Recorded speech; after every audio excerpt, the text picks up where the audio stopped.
A continuación, tendremos la ponencia La protección del ambiente como finalidad de la administración pública, logros y retos a futuro, a cargo del doctor Roy Cárdenas Velarde. El doctor es abogado por la Universidad de San Martín de Porres, egresado de la maestría en Derecho Constitucional de la misma casa de estudios. Ha realizado estudios de especialización en Derecho Ambiental en la American University Washington College of Law y en Derechos Humanos en la Europäische Akademie Oxenhausen. Ha laborado en diversas entidades del Estado, entre las cuales se encuentran el Fondo Nacional del Ambiente, FONAM, la Adjuntía del Medio Ambiente, Servicios Públicos y Pueblos Indígenas de la Defensoría del Pueblo y el Organismo de Evaluación y Fiscalización Ambiental, OEFA. Asimismo, ha sido profesor de la Cátedra de Derecho Administrativo en esta casa de estudios y ha participado como ponente en distintos diplomados y cursos de especialización. Finalmente, ha publicado artículos en distintas revistas, todas ellas referidas a temas de derecho constitucional, derecho ambiental y derecho administrativo. Un fuerte aplauso para el doctor, por favor.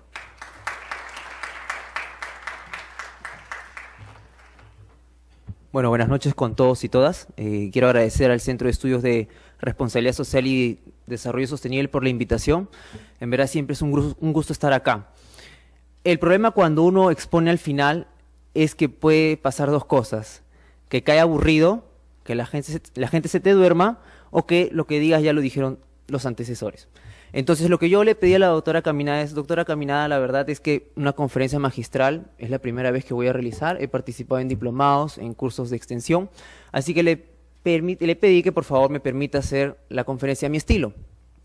Entonces, como hoy es viernes y el cuerpo lo sabe, y ustedes yo sé que están cansados, voy a tratar de hacerlo más dinámico, sí les voy a pedir la mayor atención posible, porque el tema del derecho ambiental, como lo deben haber escuchado por los otros ponentes, es una rama, una disciplina del derecho que se apoya en otras ramas. O sea, no puedes hablar de impactos ambientales si no hablas, por ejemplo, de valorización económica. Yo que sepa, ustedes no han llevado, tal vez más allá de economía y derecho que se llevaba cuando yo estudiaba, o contabilidad para abogados, que se llamaba así cuando yo estudiaba, hace unos 3 años, 4 años, así que no es mucha la diferencia. Pero voy a hacerlo a mi estilo, sí les pido que por favor me sigan, si tienen alguna duda, tal vez al final puedan hacer las preguntas. ¿Sí?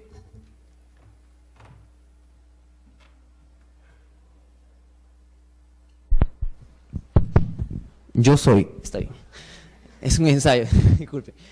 Bueno, tengo entendido que ya la semana pasada han tenido exposición con Óscar Paso y con Jenny Bento. No sé, deben haber visto con la doctora Jenny Bento el tema de la responsabilidad internacional del Estado. ¿Es correcto? Corríjame si me equivoco, por favor. ¿Sí? ¿Quiénes han estado presentes la semana pasada? Es raro que 2 fines de semana estén acá y no estén en otros lados. Pero sí, entiendo yo que cuando la doctora Bento habló de responsabilidad internacional del Estado, tal vez habló del sistema interamericano de derechos humanos. Corríjame si me equivoco. El tema del Estado para con la persona que está bajo su jurisdicción. No digo nacional porque puede ser también extranjero, que esté bajo su jurisdicción. Pero hay otros aspectos importantes que yo sí les pediría que... ¿Se escuchan? Sí. Otros aspectos que tal vez podrían ustedes abordar. El tema, por ejemplo, responsabilidad internacional de los estados, principio de soberanía de los recursos naturales. Hace un momento el doctor Ipenza hablaba del tema de minería ilegal. ¿Sí? ¿Ustedes saben en qué consiste el principio de soberanía de los recursos naturales en el derecho internacional? Es básicamente este principio que dice que yo como Estado tengo la potestad para poder explotar los recursos según o bajo mis criterios. Pero ¿qué pasa cuando estos criterios, estas potestades afectan a otros Estados? No quiero hacer caso, por ejemplo, del caso del, yo no sé, francés, así como entiendo yo que la persona que me presentó tampoco sabía alemán, así que no, los dos no sabemos cómo se pronuncia, yo solo le digo Academia de Derechos Humanos. El caso del lago Lanous. ¿Alguien sabe francés acá? No. ¿Se dice Lanous? Se escribe Lanous. ¿Ah? Lenous. Ok. Entonces este caso era que había entre España y Francia, en la cual, ¿qué era lo que pasaba? Que Francia estaba utilizando el recurso hídrico para hacer actividades de centrales hidroeléctricas. ¿Correcto? ¿Y qué decía España? España decía, ojo, un momentito, tenemos un tratado suscrito ¿Qué está pasando? Tú estás incumpliendo ese tratado. ¿Por qué? Porque estás haciendo uso del recurso hídrico que aguas más abajo va a llegar a España. Y si tú estás utilizando el recurso hídrico, estás afectando en cierta forma no solo la capacidad de tener acceso a este recurso, sino tal vez las especies marinas o especies que puedan subsistir en ellos. Entonces, es muy importante cuando hablamos, por ejemplo, de responsabilidad internacional del Estado, no solamente verlo como el Estado con la persona, sino el Estado también con otros estados. ¿Correcto? El principio de buena vecindad, por ejemplo, que si quieren algún caso, alguna bibliografía, puede ver el caso de la Corte Internacional de Justicia del Estrecho de Corfú, que era un caso entre Gran Bretaña y la República de Albania, en la cual Gran Bretaña decía que la República de Albania había incumplido ciertos principios internacionales porque no había puesto en aviso a los otros países que el estrecho por donde estaban cruzando se habían ubicado, se habían localizado bombas. Entonces, aquí que dijo la Corte Internacional de Justicia es verdad. Aun cuando la República de Albania no puede saber exactamente dónde está, sí debió de poner en preaviso a los otros estados. Esto es otro caso. Quieren llevar algo más a la actualidad. Hace un momento estábamos hablando de minería ilegal. ¿Ustedes saben cómo opera la minería ilegal en frontera? Yo les voy a explicar un poco. Imaginemos, yo soy un mal dibujante, en verdad. Imaginemos que esto es el Perú, ¿correcto? Y estos son los otros países, ¿correcto? ¿Qué es lo que pasa cuando el Perú quiere combatir la minería ilegal en la frontera peruana? Va el Estado peruano, por ejemplo, normalmente a veces se delimita el Estado por cauces naturales, cuencas o espacios naturales ya delimitados. ¿Qué es lo que pasa? Cuando hacen minería ilegal en cuerpo de agua en la frontera peruana y va el Estado peruano para activar las acciones de interdicción, ¿qué hacen los operarios mineros? Cruzan el río y se van a Ecuador, por ejemplo. ¿El Perú puede hacer algo en ese aspecto? ¿Y qué pasa cuando Ecuador va a realizar acciones de interdicción en su frontera? ¿Quién cree que es lo que pasa? Se pasan a la frontera peruana. Exacto. ¿Es una actividad que impacta al Estado? Sí, a dos estados en este caso. ¿Y qué actividades realizan los estados? Ahí tienen que haber actividades de cooperación, porque un solo estado no puede combatir la minería ilegal, por ejemplo, en líneas de frontera. Eso es solamente un aspecto respecto a derecho internacional. También han tenido una ponencia del doctor Oscar Paso. El doctor Oscar Paso les habrá comentado de la Constitución del 93. ¿No? ¿No? ¿No comentó? Sí comentó. ¿Está reconocido el derecho a un ambiente sano y equilibrado como derecho fundamental? Sí. Estaba reconocido en la Constitución. ¿Cuál es la Constitución anterior a la del 93? La del 79. ¿En la 79 estaba como derecho fundamental? ¿No? ¿En qué aspecto estaba? ¿En qué título? ¿Recuerdan? Tal vez alguno ha revisado. Estaba en el título de régimen económico, ¿correcto? Y sí les explicó de quién hemos copiado este tema del derecho a un ambiente sano y equilibrado. ¿De qué Constitución? La española, exacto. ¿Y la española lo hace en qué año? ¿De qué año es la Constitución de España? Del 78. ¿Y ustedes saben por qué España lo incluye en su Constitución? ¿Qué había pasado años antes del 78? En el 72, les ayudo. ¿Qué pasó en el 72? El primer evento internacional en temas de medio ambiente, que es la Conferencia de Estocolmo.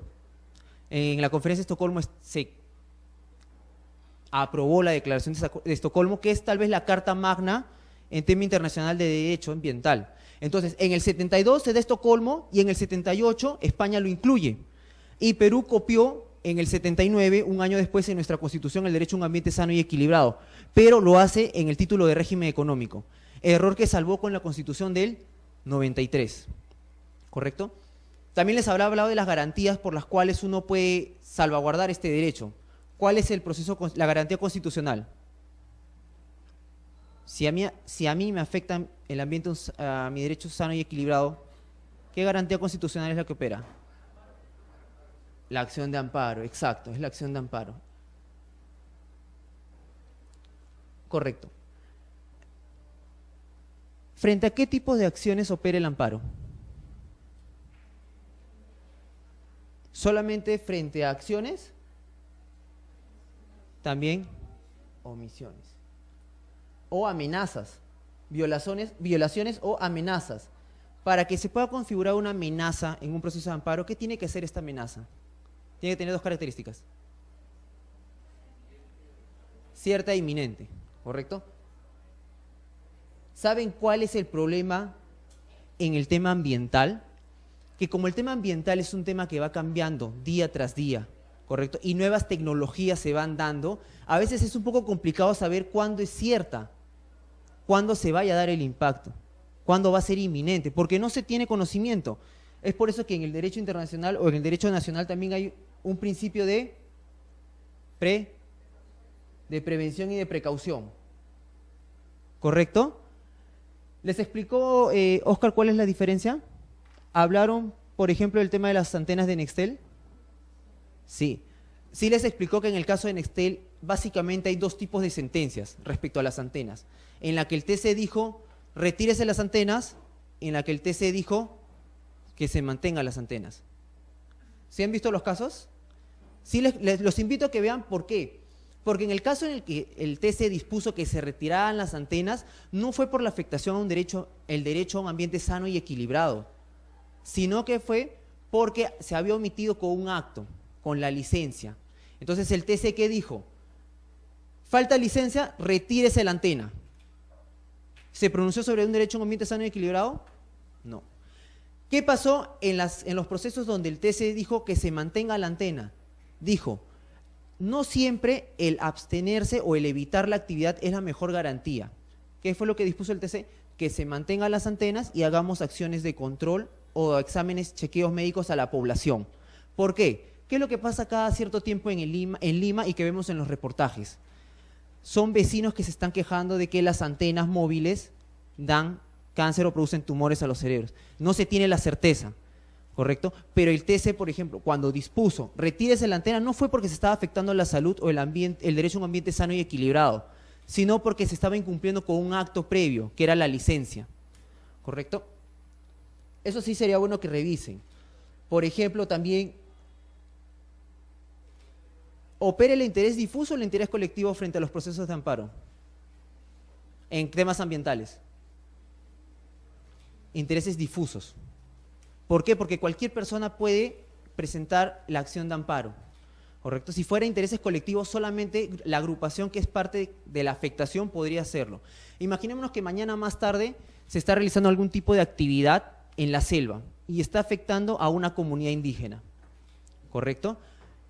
Según partiendo de la teoría de los intereses colectivos, solamente podrían presentar el proceso de amparo los miembros de esa comunidad, ¿correcto? Pero como en el Perú opera el interés difuso, yo desde Lima puedo presentar mi acción de amparo salvaguardando los derechos de esas personas.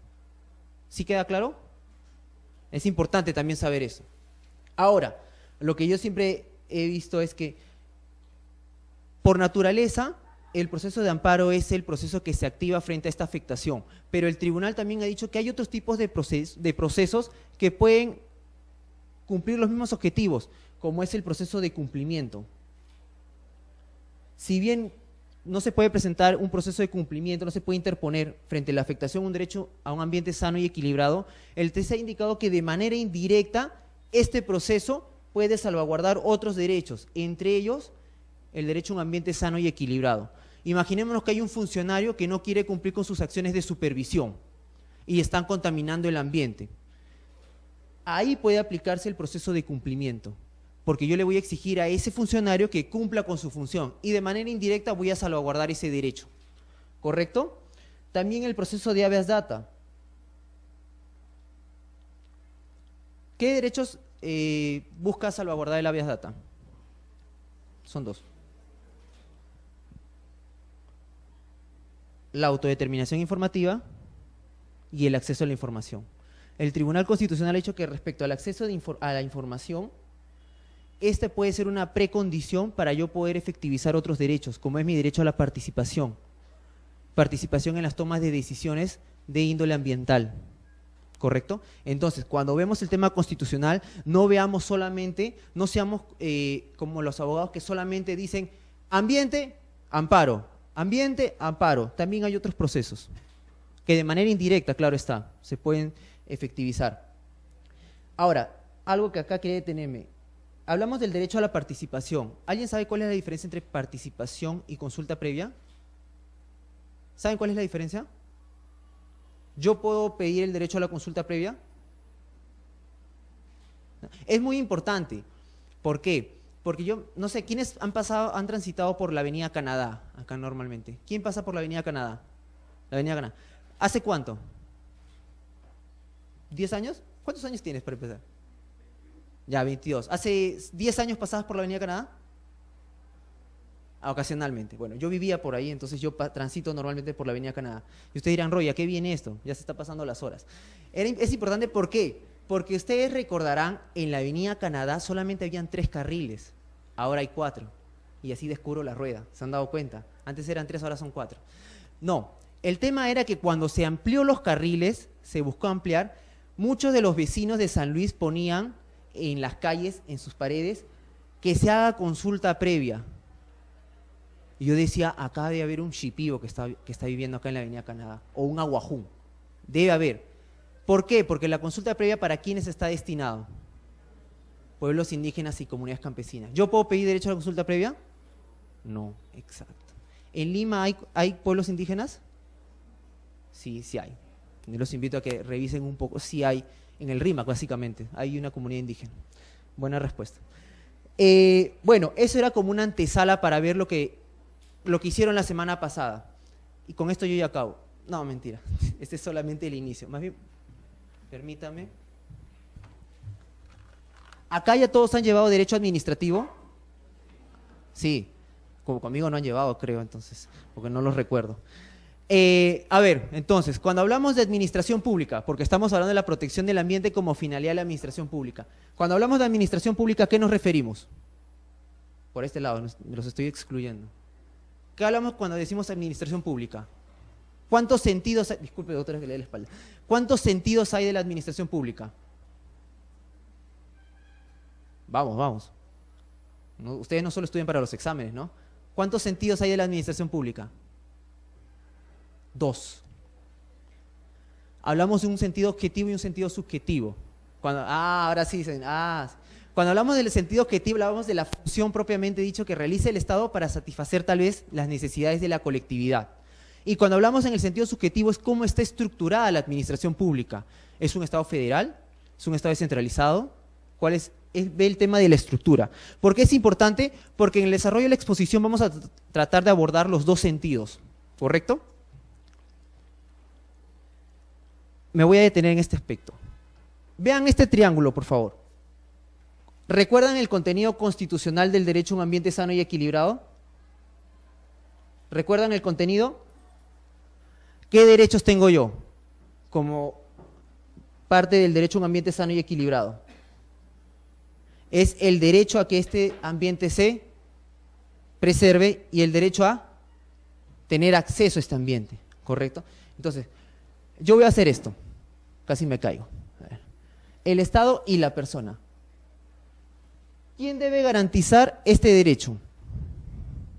El Estado, ¿correcto? El Estado garantiza a la persona el derecho. Ya dijimos que es el derecho a tener, el derecho a tener acceso, por así decirlo, y el derecho a que se preserve. ¿Correcto? Ahora yo voy a poner en la relación a una tercera persona. Aquella persona que desarrolla actividades. Ya, yo les pregunto, ¿esta persona tiene el deber de garantizar el ambiente el derecho a un ambiente sano y equilibrado? ¿Ustedes qué dicen?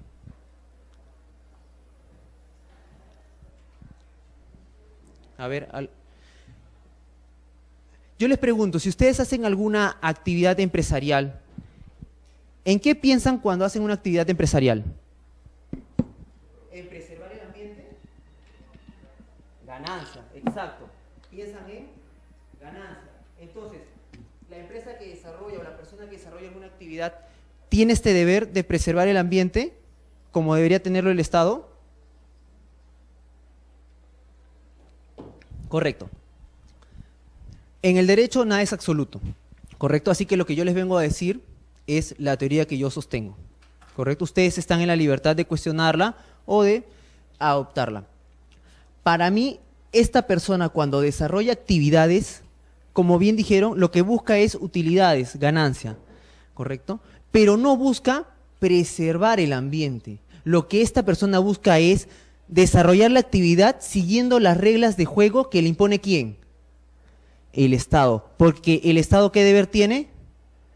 De preservar, ¿correcto? Entonces, respecto a la persona, tiene el deber de que este ambiente se preserve, ¿correcto? Y frente al administrado, de darle reglas claras. Y serán estas reglas claras las que en cierta manera buscarán garantizar este derecho. Entonces, la persona que desarrolla una actividad no busca garantizar el ambiente o no busca salvaguardar este derecho. Sencillamente lo que busca es cumplir las reglas de juego que le da el Estado, ¿correcto? Veamos la siguiente lámina. Es esta la relación. Y aquí vemos. Quien debe garantizar un ambiente equilibrado y adecuado es el Estado para con la persona. Respecto a la persona que desarrolla alguna actividad, debe darle reglas claras. Es como si yo a ustedes los invitara a un estadio, ¿correcto? Y les diga, vamos a jugar todos en esta cancha. Y nuestro amigo viene con su ropa de Sporting Cristal. Nuestro amigo viene con su short de tenis, ¿correcto? Nuestra amiga viene preparada para jugar vóley. Y yo le digo, ya vamos a jugar. Y nadie sabe qué les ha invitado a jugar. Tal vez sea frontón. Y todos. Entonces, lo que el Estado debe garantizar es darle reglas claras a la persona que desarrolla una actividad y de esta manera garantizar el derecho a un ambiente sano y equilibrado, como después lo veremos. Ahora, la administración pública tiene dos momentos para garantizar este derecho. Y son dos momentos muy sencillos. Antes del impacto y después del impacto. ¿Correcto? Y antes del impacto lo puede hacer en la relación Estado-persona y Estado-persona que desarrolla alguna actividad. Ustedes miran, Roy, me estás hablando en chino. Ahorita les voy a explicar cómo. Bueno, para indicar qué son acciones antes del impacto, serán todas aquellas acciones que adopta la administración pública para evitar o mitigar impactos en el ambiente. ¿Ustedes saben cómo opera una central hidroeléctrica? ¿O qué se requiere para una central hidroeléctrica? Exacto, flujo de agua. ¿Qué tipos de centrales hidroeléctricas hay? Agua, claro, ese es el recurso que se necesita. ¿Qué tipos de...? Hay dos tipos de centrales hidroeléctricas, ¿correcto? Las de filo de agua y las de embalse. Yo estoy seguro que ustedes están familiarizados. Cuando yo tengo dos, por ejemplo, montañas, y tengo un cuerpo de agua que discurre entre ambos, ¿qué es lo que yo normalmente haría para captar el agua? Si yo tengo una falla natural, ¿correcto? Y tengo un cuerpo de agua que discurre entre las dos, y quiero capturar ese cuerpo de agua, ¿qué es lo que yo hago?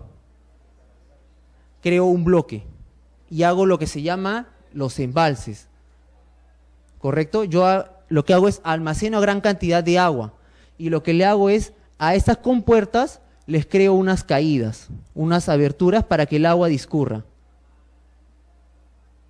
Y acá se generan, hay una especie de llanta, que es la que gira y genera la electricidad. Esas son centrales hidroeléctricas de embalse o reservorio, como se conocen. Hay otras centrales hidroeléctricas que son las de filo de agua. ¿Cómo es la de filo de agua? Supongamos que yo no tenga esta falla natural. Yo tengo un río, ¿correcto? ¿Cómo opera la de filo de agua? La de filo de agua es que sencillamente yo no voy a capturar todo el recurso hídrico, sino que voy a hacer una pequeña desviación y la voy a discurrir por otro lado. Y lo que voy a hacer es generar una propia caída. Y acá hago que genere la caída y se reinyecta nuevamente al cuerpo. Sé que es un poco complicado, pero, por ejemplo, antes de un impacto, a fin de mitigar los impactos, yo les pregunto a ustedes, porque es un tema de análisis, ¿cuál es la actividad que impacta menos? ¿La de embalse o la de filo de agua? La que impacta menos. es la de filo de agua, porque tú lo que haces es sencillamente tomas una parte del cuerpo del recurso hídrico, la llevas por un canal a otro lado, le creas un punto de altura, haces la caída y le reinyectas nuevamente al cuerpo de agua. En cambio, cuando tú hablas de embalse, tú hablas de almacenar gran cantidad de agua. Cuando tú almacenas gran cantidad de agua en la parte inferior, ¿qué es lo que se genera? La descomposición de la flora y la fauna, que genera metano, que es CH4, que es más contaminante que el dióxido de carbono. Entonces, por ejemplo, podría ser una medida antes del impacto que podría adoptar el Estado. El Estado dirá como administración pública, ok, en el Perú yo no quiero que haya centrales hidroeléctricas de embalse, sino de filo de agua. ¿Correcto? Esa es una medida para mitigar, por ejemplo, los impactos. Acciones después del impacto. Serán todas aquellas acciones que adopta la administración pública para restaurar el ambiente procurando volver al estado anterior. Acá ya hablamos, ¿saben cuál es la diferencia entre daño potencial y daño real? Hace un momento el doctor Ipenza leyó el Código Penal. ¿Alguien sabe qué es daño potencial y qué es daño real? El daño potencial es aquel daño que no se ha ocasionado, pero que puede darse, ¿correcto? El daño real es aquel daño que ya se dio. En este caso nosotros estamos hablando de daños reales, cuando ya el daño ya se generó. Entonces, después del daño, ¿qué pueden darse? Acciones de compensación por parte del Estado, por ejemplo. Si yo talé 1000 hectáreas, como medida de compensación, sembraré otras 1000 hectáreas. O buscaré que el ambiente se restituya al estado anterior. Los niveles de gobierno, cuando hablamos de administración pública, son 3 niveles de gobierno: el nacional, el regional y el local.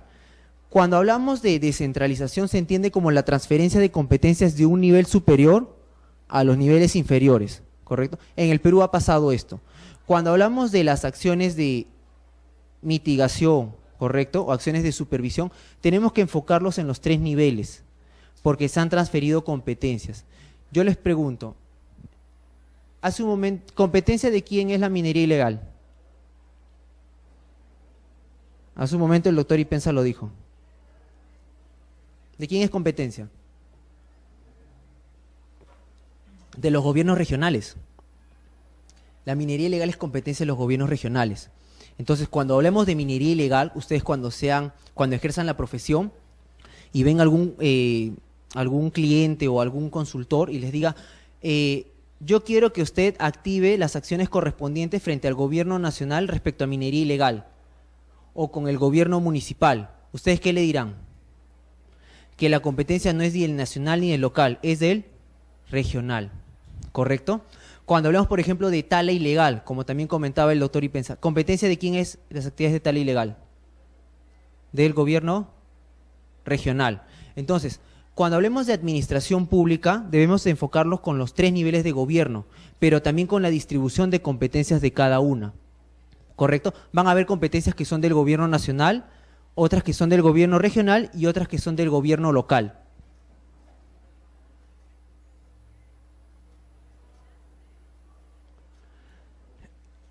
En el año 2009, el Estado peruano aprobó lo que fue la Política Nacional del Ambiente. La Política Nacional del Ambiente es aquel instrumento internacional aprobado para poder direccionar las acciones del Estado hacia un objetivo común.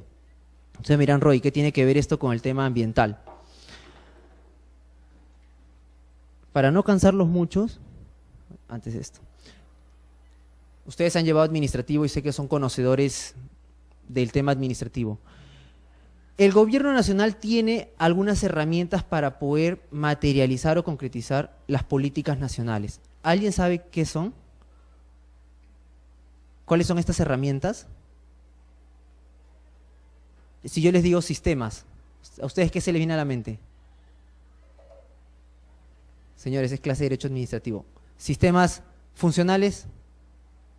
¿Sistemas administrativos? ¿Saben? ¿Tienen la diferencia que es un sistema funcional y un sistema administrativo? La Ley Orgánica del Poder Ejecutivo, los invito a que revisen, establece que el Poder Ejecutivo como gobierno nacional tiene la potestad de crear sistemas funcionales o administrativos para poder lograr ciertos objetivos. Por ejemplo, los sistemas administrativos tienen por finalidad regular la utilización de los recursos. Los sistemas funcionales tienen por finalidad asegurar el cumplimiento de las políticas públicas. De esta lectura, ¿de qué sistema creen que les voy a hablar?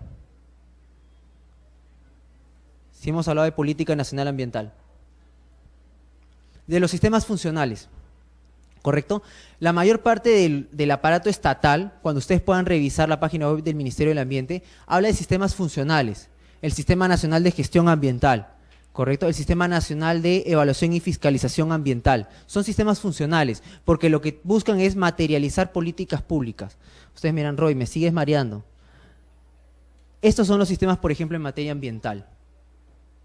El Sistema Nacional de Gestión Ambiental, el Sistema Nacional de Evaluación de Impacto Ambiental, el Sistema Nacional de Recursos Hídricos, el Sistema Nacional de Áreas Naturales Protegidas, el Sistema de Evaluación y Fiscalización Ambiental y el Sistema Nacional de Información Ambiental. ¿Qué es lo que ha pasado en este caso en Perú? Y es un gran reto. Se entiende que tú, para tener manzanas, ¿qué es lo que tienes que sembrar? La semilla. Tú siembras la semilla. Entonces, se entiende que tú siembras la semilla y lo que vas a obtener son manzanas. En este caso pasó totalmente distinto. Primero compraron las manzanas y después quisieron tener el árbol. ¿Por qué les digo esto? Porque se entiende que si el Sistema Nacional de Gestión Ambiental engloba todo, ¿cuál se debió haber dado primero? ¿El Sistema Nacional de Gestión de Recursos Hídricos o el Sistema Nacional de Gestión Ambiental? ¿Cuál debió haberse aprobado primero?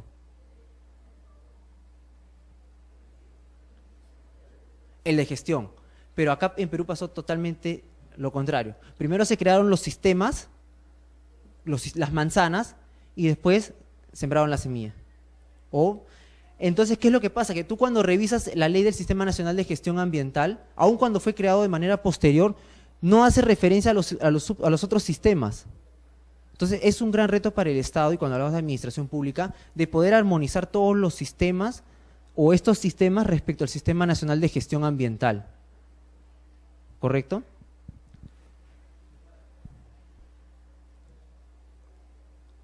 En el 2003 se aprobó lo que es la Estrategia Nacional de Cambio Climático. Les voy a hacer una línea de tiempo.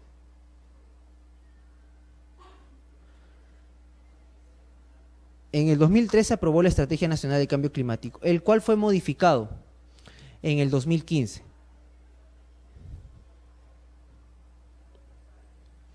Yo les pregunto, si la Estrategia Nacional del 2013 se aprobó en el 2003, disculpen, y se modificó en el 2015, ¿ustedes creen que será igual? ¿O por algo se ha modificado? Por algo se ha modificado, la respuesta es sencilla. Ahora, yo les pregunto, de acuerdo a la estructura que hemos visto, los gobiernos regionales también tienen que adoptar políticas para poder lograr esta estrategia nacional, ¿correcto? Entonces, los gobiernos regionales lo que tienen que aprobar son sus estrategias regionales. Si yo apruebo mi estrategia regional acá, en el 2007, por ejemplo, esa estrategia del gobierno regional X, ¿estará relacionado con qué estrategia? La del 2003, ¿correcto? Si yo apruebo mi estrategia regional ambiental en el 2016 del gobierno regional Y, ¿con qué estrategia nacional estará vinculada? Con la del 2015. ¿Saben qué es lo que ha pasado en el Perú? En el Perú se aprobó en el 2003 una estrategia nacional. Se actualizó en el 2015. Y los gobiernos regionales han venido aprobando, no todos, en esta trayectoria, sus estrategias regionales. Y en esta otra, otros gobiernos regionales. Yo les pregunto, ¿las estrategias regionales responderán a la estrategia nacional? Tal vez estas sí, pero estas no, porque ya se actualizó. Es lo que ha pasado en el Perú. En el Perú fue aprobada la estrategia en el 2003, se modificó en el 2015. Y, por ejemplo, tenemos el caso del gobierno regional de Moquegua, que aprobó su estrategia regional en el 2016. Pero también tenemos el caso del gobierno regional de Junín, que fue aprobado en el 2007. Entonces yo les pregunto, ¿el gobierno regional de Moquegua, hoy por hoy, responde a la estrategia nacional? Sí. ¿El gobierno regional de Junín? No. ¿Saben qué es lo que pasa? Que en el tema ambiental los pasos se dan así como el Chavo. ¿Han visto el Chavo cuando contaba, Kiko cuando contaba los penales? ¿Que hacía? ¿Así? ¿Recuerdan? Eso es lo que estaba pasando acá. No estamos avanzando, estamos retrocediendo, se dan pasos cortos, ¿correcto? Se dan pasos cortos, pero lo que corresponde al Estado es que estas estrategias regionales se actualicen a la del 2015. Y ahora el problema sería que cuando ya estén armonizadas con el 2015, se vaya a actualizar en el 2021 otra. Entonces nuevamente estarán desfasadas. Y ustedes miran, Roy, pero ¿puede variar bastante una estrategia? Les pregunto, en 1992 se aprobó una convención. ¿Alguien sabe qué convención es? Exacto. Toda convención marco de las Naciones Unidas, tiene unas conferencias, esto es parte de derecho internacional, que estoy seguro que también lo han visto, crea unas conferencias de las partes, ¿correcto? En el 97 se aprobó otro instrumento internacional. ¿Alguien sabe cuál es? El protocolo de Kioto, ¿correcto? Se aprobó el protocolo de Kioto. Este protocolo de Kioto tenía 3 mecanismos para lograr los fines, que era equilibrar las emisiones de 1990 y reducirlas en un 5%. Este protocolo establecía mecanismos, como por ejemplo los mecanismos de desarrollo limpio, en los cuales el Perú estaba vinculado.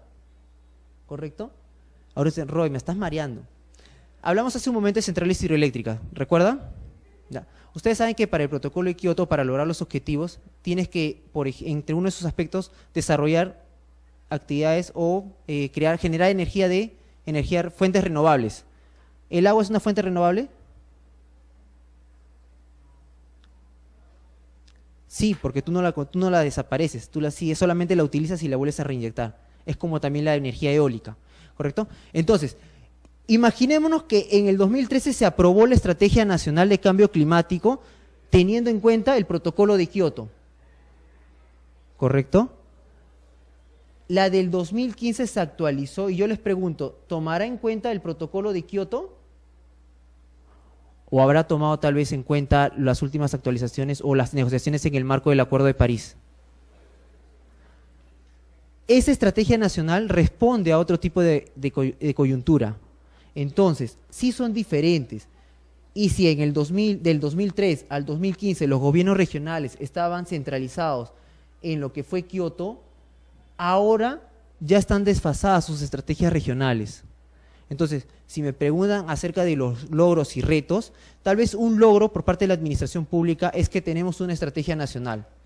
¿Cuáles son los retos? Poder armonizar las estrategias regionales a esta estrategia nacional. ¿Correcto? Porque tal vez tú acá hablabas de centrales hidroeléctricas o hablabas de proyectos de mecanismo de desarrollo limpio, pero acá tú ya estás hablando de proyectos red que van más orientados a la reforestación, ¿correcto? Entonces son coyunturas distintas.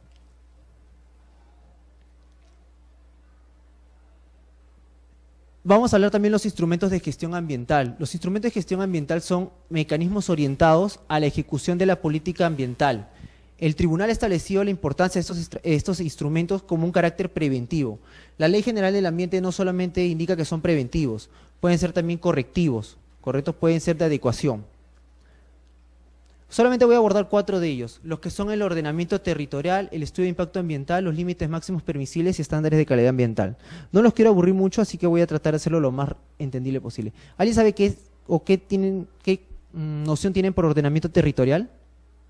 ¿Qué es lo que se busca con el ordenamiento territorial? Bueno, es ordenar. Es ordenar un espacio, correcto, y poder determinar qué tipos de actividades se van a desarrollar, por ejemplo, en determinado espacio. ¿Correcto? Eso están teniendo muchos problemas en el Perú. ¿Por qué? Ustedes saben cómo fue construido Lima. Ustedes habrán visto en otros países, por ejemplo, que cuando una familia quiere ir a un supermercado, en Estados Unidos, básicamente hemos visto películas hollywoodenses. ¿Han visto las películas norteamericanas? Ya, ¿han visto las zonas residenciales cuando alguien quiere ir al mercado? ¿Acaso va al chino de la esquina, por ejemplo? ¿O a la señora de la tienda? No, tiene que ir en su automóvil hasta otro lado de la ciudad donde están todos los supermercados, ¿correcto? Eso, por ejemplo, es un tema de ordenamiento territorial, algo que en el Perú no se da. En el Perú tú tienes zonas donde se realizan actividades industriales. Por ejemplo, imaginémonos que este es un distrito, ¿correcto? Por ordenamiento territorial se entiende que tú tendrías que determinar dónde va a ser, por ejemplo, la zona donde van a vivir las personas. La zona industrial, por ejemplo, donde se van a desarrollar actividades. ¿Correcto? Acá otra zona industrial, acá otra zona de viviendas. ¿Saben qué es lo que está pasando en el Perú? Que no hay un ordenamiento territorial conforme a la realidad. ¿Ustedes han tenido la oportunidad de ver un reportaje que salió ayer en ATV? ¿Habrán visto el caso del distrito Mi Perú? En la cual niños están siendo afectados por plomo de actividades industriales. Yo les pregunto, bajo un ordenamiento territorial conforme, ¿esas personas deberían vivir aledañas a las actividades industriales? No. Entonces, si me preguntan un logro de la administración, es que contamos con una política nacional sobre ordenamiento territorial. Si me preguntan cuál es el reto, es materializar o concretizar esta política, ¿correcto? Porque en el Perú se están dando casos donde no hay parques industriales. Se entiende que yo si quiero desarrollar actividades industriales, yo debería tener una zona exclusiva donde desarrollar este tipo de actividades. En el Perú no se da. En el Perú, si a mí me da la gana, veo el cerro, pido mis autorizaciones y desarrollo actividades en ese cerro. ¿Correcto? Entonces, un reto para el Estado, la administración pública, es poder aterrizar estos ordenamientos territoriales. El estudio de impacto ambiental. Hoy por hoy, para que una actividad se pueda concretizar o se pueda desarrollar, tienes que tener un estudio de impacto ambiental, que es una especie de evaluación, ¿correcto? Para ir aterrizando los temas. Si me preguntan un logro de la administración pública, es que contamos hoy por hoy con tipos de estudios de impacto ambiental dependiendo de la envergadura del proyecto. Para desarrollar actividades yo debo tener o una declaración de impacto ambiental, o un estudio de impacto ambiental semi-detallado, o un estudio de impacto ambiental detallado. Ustedes, yo les pregunto, ¿el estudio de impacto ambiental detallado estará reservado para qué tipo de actividades? ¿De gran envergadura o de pequeña envergadura? De gran envergadura, exacto. Y las declaraciones de impacto ambiental para aquellas que no tengan mayores impactos, ¿correcto? Entonces, si me preguntan cuál es el logro, es que ya contamos con estas categorizaciones. ¿Cuáles son los retos? Poder determinar qué tipo de actividades van a utilizar determinado instrumento. Por ejemplo,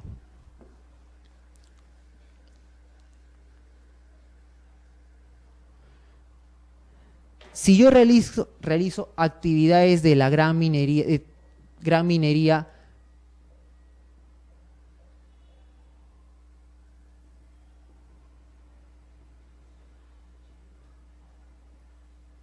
sé que es un poco tedioso, pero esto es más que todo razonamiento. Si yo voy a realizar actividades de gran minería, ¿qué tipo de evaluación qué tipo de estudio debo tener? ¿Uno detallado, uno semidetallado o una declaración? Detallado, exacto. Si yo realizo una actividad de pequeña minería, ¿es un semidetallado o una declaración? Un semidetallado, ¿correcto? ¿Qué pasa si yo realizo actividades, por ejemplo, en una zona de amortiguamiento de un área natural protegida? ¿Será igual un semidetallado? ¿Será un detallado? ¿Ah? Eso es lo que no se queda muy claro a veces. ¿Cuándo voy a activar un detallado o un semidetallado? Puede ser que sea pequeña minería, pero la zona donde yo voy a realizar la actividad, pequeña minería, pero puede ser que la zona donde yo voy a desarrollar la actividad requiera que tenga un estudio de impacto ambiental detallado, ¿correcto? O puede ser que yo necesite solamente un día, pero por la duración del proyecto puede ser de que yo requiera un semidetallado. Eso es lo que el Estado debe clarificar. ¿Qué tipo de actividades van a requerir este tipo de instrumentos? Es un reto, en verdad, porque hoy por hoy las personas que quieren desarrollar actividades no saben qué tipo de instrumento es el que deberían utilizar.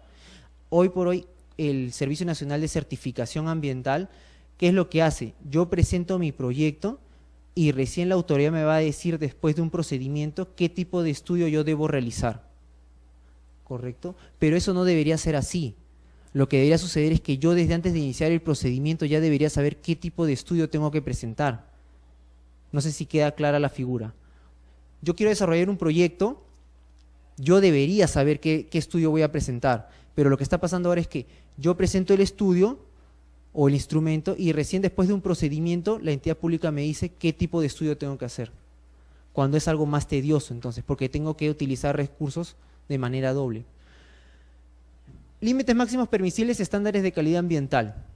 ¿Los estándares de calidad ambiental y límites máximos permisibles son similares o diferentes? Si fueran similares no estarían en dos lugares, en dos denominaciones distintas. Son diferentes. Cuando hablamos de límites máximos permisibles hablamos de la descarga en el ambiente. Es lo que yo como Roy Cárdenas voy a emitir, ¿correcto? Cuando hablamos de estándares de calidad ambiental hablamos del cuerpo receptor. Yo no sé dibujar, ya les dije, así que me van a perdonar.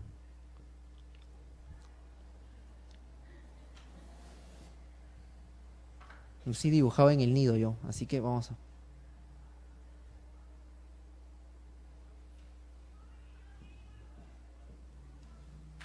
Mis nubecitas. ¿Dónde yo mido un límite máximo permisible en el ejemplo? ¿Aquí o aquí? Levanten la mano los que crean que es aquí. Y levanten la mano los que crean que es aquí. Y los demás no están. Los límites máximos permisibles se miden en el punto de descarga o de emisión. Y los estándares de calidad ambiental se miden desde el cuerpo receptor. Entonces, cuando hablamos de límite máximo permisible, hablamos de aquella persona que va a generar la emisión o el efluente. Cuando hablamos de estándares de calidad ambiental, hablamos del cuerpo receptor. Roy, ¿cuál es el problema? Que hoy por hoy no hay estándares de calidad ambiental para todos los tipos de componentes. Tenemos el componente agua, el componente aire, el componente suelo. No para todos estos tipos de componentes hay estándares de calidad ambiental. Entonces, un reto del Estado es justamente regular estas falencias o estos vacíos. Como ya sé que están bien cansados. Wow, respecto a la persona que desarrolla algún tipo de actividad, hay dos momentos para prevenir el impacto. Bueno, hay dos momentos para supervisarlo. El que es antes de la actividad y el que es después de la actividad. ¿Correcto? Ustedes me dirán, Roy, ¿y qué es esto? Son dos tipos de controles que se dan en la administración pública. Lo que se conocen como control ex ante y control ex post. Cuando hablamos de control ex ante, hablamos de aquel control que realiza el Estado previo a la realización de actividades. Y cuando hablamos de control ex post, hablamos de aquellas acciones de supervisión que se realizan una vez se tengan todos los títulos habilitantes.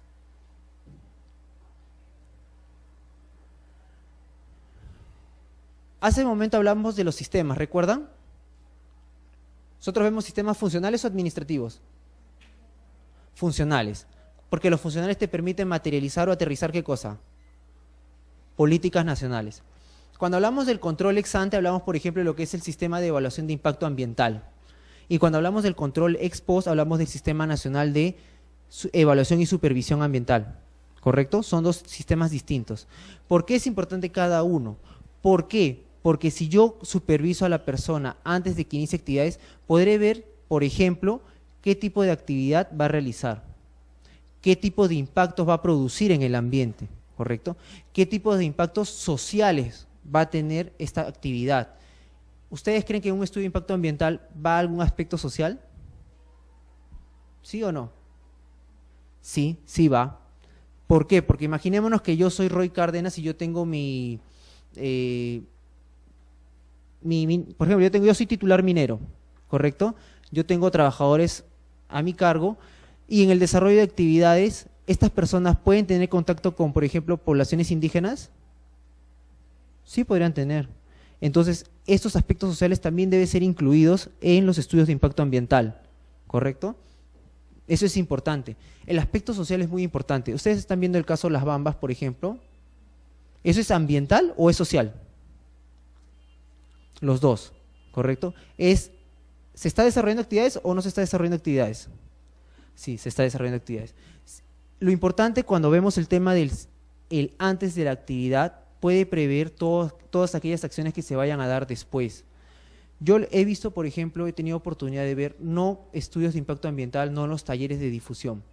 Yo lo que he tenido oportunidad de ver en el Fondo Nacional del Ambiente son las consultas sociales que se daban. Se denominan consultas sociales. ¿Qué era lo que es una consulta social? La consulta social no lo hace el Estado, lo hace la empresa. ¿Correcto? Lo hace la empresa para poder desarrollar este tipo de actividades y poder aplicar a lo que son los bonos de carbono. Cuando yo veía la negociación que a veces se daba, me parecía muy raro, porque a veces era la localidad la que le pedía a la empresa.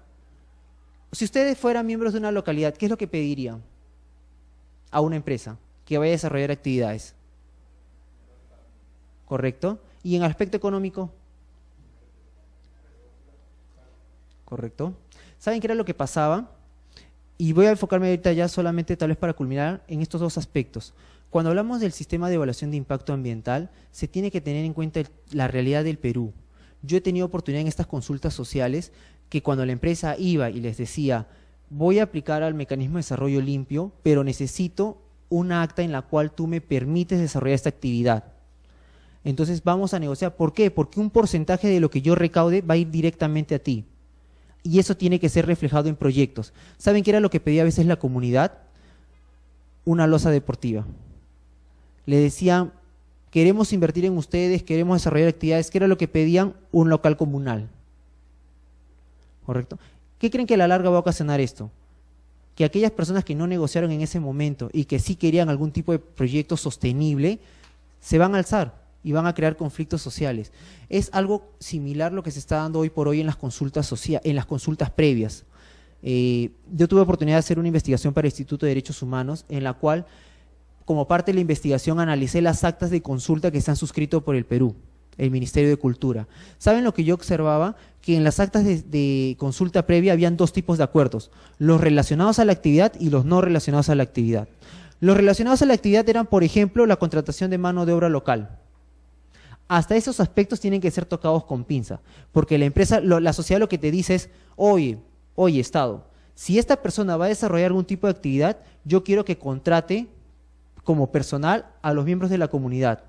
Yo les pregunto, ¿se podrá contratar a todos? No. ¿Se podrá contratar en toda la actividad, en todo el desarrollo de la actividad del proyecto? No, porque a veces la contratación de la mano de obra local es solamente para la etapa de construcción. Pero en la etapa de operación tú ya no necesitas mano de obra tal vez con estudios superiores, sino con estudios profesionales o técnicos, ¿correcto? Que era lo que a veces pasaba también, las comunidades piden mayores ingresos, la modificación, por ejemplo, de la ley de canon o sobrecanon. ¿Qué era lo que pasaba? Que en las actas se suscribían como un acuerdo no relacionado al proyecto, gestionar ante las entidades competentes la modificación de la ley de canon y sobrecanon. Yo les pregunto, ¿eso no crea expectativas en el poblador? ¿Correcto? ¿Y qué es lo que pasa? Que el Ministerio de Cultura no tiene esas facultades. Lo que hace el Ministerio es, ya, ¿quieres que te modifique la ley? Voy a decirle al Ministerio de Economía y Finanzas que la modifique. Y el poblador le dirá a los meses, oye, Ministerio de Cultura, ¿y ya lograste modificar la ley? Espérate un momentito, le voy a preguntar al Ministerio de Economía y Finanzas. Y el Ministerio de Economía y Finanzas a veces no modifica las normas. Pero ¿qué es lo que pasa? Que el Ministerio de Cultura tiene que regresar con la población y decirle, ¿sabes qué? No se ha modificado. Y el poblador le dirá, pero tú me dijiste que se iba a modificar, así que tú me respondes. Entonces, ¿qué es lo que está pasando con las consultas previas? Y es tal vez un reto para la administración pública, que cuando se vaya a sentar en la mesa con pobladores de una comunidad indígena, por ejemplo, o cualquier tipo de personas, tengan reglas claras. ¿Qué es lo que está en el marco de acción que se puede materializar y qué es lo que no se puede hacer? ¿Correcto? Contratación de mano de obra local, sí se podría dar, pero tienes que concientizar al poblador de que no va a ser un contrato permanente en el tiempo, va a ser temporal. Que no voy a contratar a todos, ustedes de los 100 elegirán a 4 que vayan a desarrollar actividades, ¿correcto? ¿Quieren una posta médica? Vamos a construir la posta médica. pero es el Estado, por ejemplo, el que tiene que poner personal. ¿Correcto? Entonces, un reto para el Estado en el tema de el sistema de evaluación de impacto ambiental son reglas claras, comunicaciones claras, Estado, empresa, empresa, poblador, ¿correcto? Porque esto va a crear conflictos. En el tema de las actividades después de, o los impactos después de desarrollar actividades, es el tema de la compensación ambiental o la restauración. ¿Es lo mismo restaurar que compensar? No. ¿Qué entienden ustedes por compensación?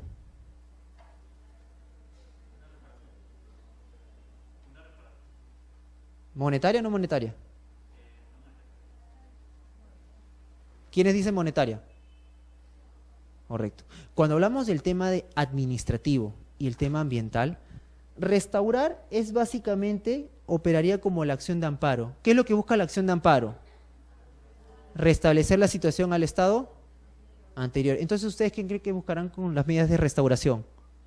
Es justamente que el ambiente que ha sido impactado vuelva al estado anterior, ¿correcto? Pero cuando hablamos de compensar, no hablamos de dinero. ¿Cómo es una compensación ambiental? Es lo que hace un momento les dije. Si yo he talado 1000 árboles acá, ¿correcto? ¿Qué será compensación ambiental? Que yo voy a talar otros 1000 árboles, tal vez en otro lado, ¿correcto? O si yo he impactado esta zona, ¿correcto? Lo que buscaré será preservar otra zona. Lo que pasa es que no confundan, y quienes han llevado contratos o el tema contractual, cuando se afecta un bien, ¿correcto? Cuando se volaron mi chacra, por ejemplo, ¿yo pediré compensación ambiental o qué voy a pedir? Indemnización por daños y perjuicios. ¿Y eso es monetario o no es monetario?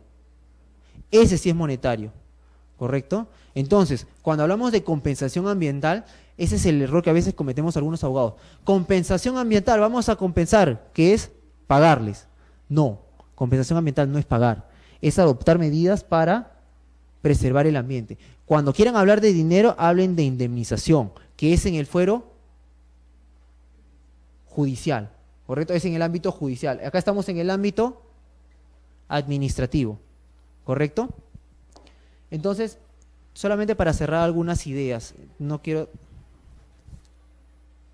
Estas tal vez son algunas problemáticas que existen hoy por hoy en el Perú. El tema del cambio climático, ¿correcto? El tema del cambio climático lamentablemente no respeta fronteras, como yo siempre he dicho.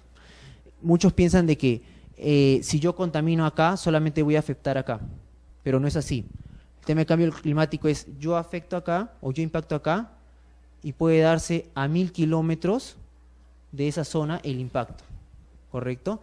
Entonces, ¿por qué es importante? Porque cuando hablamos de estrategias regionales, y hace un momento ya hablamos, tu estrategia regional de Junín puede responder a una coyuntura, a una situación totalmente distinta al día de hoy, ¿correcto? Entonces las medidas que vas a adoptar no van a ser tal vez las mejores. Eso es en el tema del cambio climático. Cuando hablamos de minería ilegal, es lo que yo les comentaba. Lamentablemente el tema de minería ilegal no es un tema exclusivo del Perú. Si ustedes hablan con algún amigo de Ecuador, de Colombia, de Bolivia, la minería ilegal también está presente en esos países, ¿correcto? Y se debe combatir, yo creo yo, si bien desde el ámbito administrativo, también desde el ámbito de cooperación internacional, porque en límites fronterizos se están evidenciando actividades mineras ilegales que están quedando impunes. Como ya les dije, cuando el Perú va, cruzan solamente un río y ya no están en territorio peruano. Y cuando va el Estado ecuatoriano, cruzan el río y están en territorio peruano y no se pueden realizar acciones. El tema de tala ilegal. ¿Ustedes saben cuál es la actividad que genera mayor emisión de gases de efecto invernadero? ¿Cuál creen? ¿El transporte? ¿La minería? Es el cambio de uso de suelo propiamente dicho. ¿Por qué? Porque el tema de deforestación, la actividad que más impacta o más genera emisiones es el de tala ilegal. Y en el Perú se están dando un montón de actividades de tala ilegal. A veces para realizar actividades de agricultura o de monocultivos, para generar biocombustibles. Y hace un momento el doctor Ipenza decía de que hay algunos gobiernos regionales que a veces están confabulados con este tipo de actividades. Entonces, ¿cómo combatirlos desde la administración pública? Ese es un gran reto. El tema de residuos sólidos. ¿Alguien sabe dónde se deben disponer residuos sólidos? en un relleno sanitario. ¿Alguien sabe cuántos rellenos sanitarios hay en el Perú? Yo los invito a que vean cuántos rellenos sanitarios y van a darse cuenta que en toda una región ni siquiera existe un relleno sanitario. Si mal no me equivoco, en todo el Perú creo que hay 15 rellenos sanitarios o 11 rellenos sanitarios, ¿correcto? ¿Cuántas regiones son en el Perú? ¿Cuántas regiones? 24. Los invito a que vean por favor el mapa, pero se entiende que por lo menos debería haber un relleno sanitario por cada región, pero no es así. El tema de los residuos sólidos también es un tema bien álgido para la administración. Lo que se hacen es se disponen en botaderos donde no están controlados, en botaderos donde el mismo poblador entra sin ningún equipo de protección para poder recaudar lo que pueda sacarle utilidad. ¿No han visto este caso de rellenos sanitarios o botaderos donde hay familias al costado? ¿Para qué? Para poder tal vez captar el material que puedan reutilizar o puedan vender, o a veces hasta dedicarlo para el consumo de animales. ¿Alguien ha probado, por ejemplo, algún chancho, ha comido chicharrón, por ejemplo, por Lurín o por esas zonas? A mí siempre me han dicho que no coma chancho por Lurín, por ejemplo, porque normalmente ese chancho ha sido alimentado en botaderos. ¿Correcto? Entonces es un tema, y no lo digo por el tema de los chanchos, lo digo por el tema en general. Se entiende que los residuos sólidos deben ser dispuestos en rellenos sanitarios, y en el Perú no es así. Otro tema es el tema de transporte. En el Perú tenemos este chip que el tema de transporte se va a solucionar haciendo más carriles, cuando lo que necesitamos es ¿qué? Menos unidades de transporte, fortalecer los sistemas de transporte masivo. Hoy día yo he tomado el Metropolitano, por ejemplo, tenía que ir a una entrevista, y en verdad con el Metropolitano llegué en 10 minutos en lo que un transporte convencional lo haría en 2 horas, fácil. Entonces lo que el Perú tiene que hacer en el tema de transporte es crear sistemas de transporte masivos, ¿correcto? En el tema de transporte, en el tema de rellenos sanitarios también necesitamos fortalecer el tema de minería, el tema de tala y el tema de cambio climático, creo yo que son retos para la administración pública a futuro. Y solamente quiero terminar con una frase que justamente leí hace unos días en un libro, que es la realidad del Perú. En verdad, hoy por hoy es la realidad.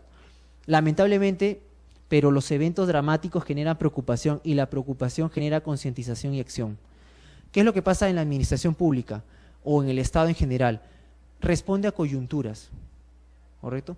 Por ejemplo, el día de hoy surge un tema de minería ilegal y todos los medios de comunicación se centran en la minería ilegal, cuando es un tema que siempre ha existido, pero quieren que en este momento se solucione el tema de minería ilegal. Mañana más tarde hay un tema de tala ilegal en Loreto. Todos los medios de comunicación se centran en la tala ilegal y quieren que en ese momento se solucione el tema de tala ilegal cuando ha sido un tema que ha existido por bastante tiempo. Eso es lo que pasa con la administración pública. Deben haber políticas que sean permanentes en el tiempo, no que respondan a situaciones. Hace unas semanas tuvimos la trágica pérdida de 3 héroes en el Perú, ¿correcto? Yo les pregunto, antes de esa fecha, ¿alguien se preocupaba por los bomberos? No, pero a raíz de eso quieren que se cree una ley que no debió aprobarse con esta coyuntura, sino desde antes. Es lo que pasa en el Estado peruano. Lamentablemente, la administración pública responde a coyunturas, a lo que surge del día a día, cuando no debe ser así. Estas situaciones las tenemos, tala ilegal, minería ilegal, residuos sólidos, lo tenemos desde hace años, pero el Estado avanza a pasos cortos, lamentablemente. Los dejo con esta frase y nada, solamente agradecerle a la doctora Caminada y a todos ustedes que se quedaron hasta esta hora. Muchas gracias. Bueno, yo